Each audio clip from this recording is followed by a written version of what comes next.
ያው እንደሚታወቀው በሀገር ደረጃ ብልጽግናን ማረጋገጥ አለብን ስንል በሃውስሆልድ ሌቭል እያንዳንዱ ዜጋ ከነበረበት የኑሮ ዘዬ ወደ ተሻለ ደረጃ ማደግ አለበት ማለት ነው። የኛ የብልጽግና ትርክት እያንዳንዱን ዜጋ፣ እያንዳንዱን ቤተሰብ፣ እያንዳንዱን መንደር ካልነካ የተሟላ ሊሆን አይችልም። የተሟላ የሚሆነው በገጠርም በከተማም በከፍተኛ የኑሮ ደረጃ ያሉትንም እጅ አጠሮቹንም የሚያቀራርብና ወደ መካከለኛ የሚያመጣ መሆን አለበት።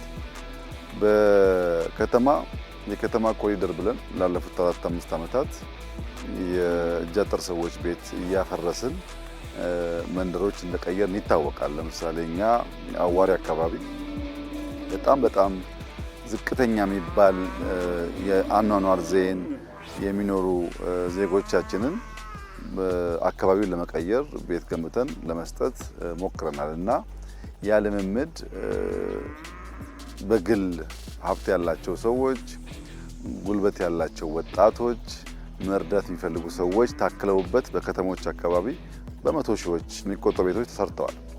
አዲስ አበባ ብቻ በጣም በርካታ ቤቶች ፈርሶ ተገንብተዋል፣ ተጠግነዋል። ያ በከተማ ላይ የሰራነው ስራ ወደ ገጠር ካላመጣ ነው በቀር በከተማ ብቻ ሰርተን ብልጽግና ልናረጋግጥ አንችልም። የሀገራችንን ብልጽግና እንድናፋጥን የጀመርነውን መልካም ጅማሮ ከፍጻሜ እንድናደርስ፣ ድህነትን ታሪክ እንድናደርግ፣ ችግርን ታሪክ እንድናደርግ፣ በሽታን ታሪክ እንድናደርግ አደራ ማለት እፈልጋለሁ።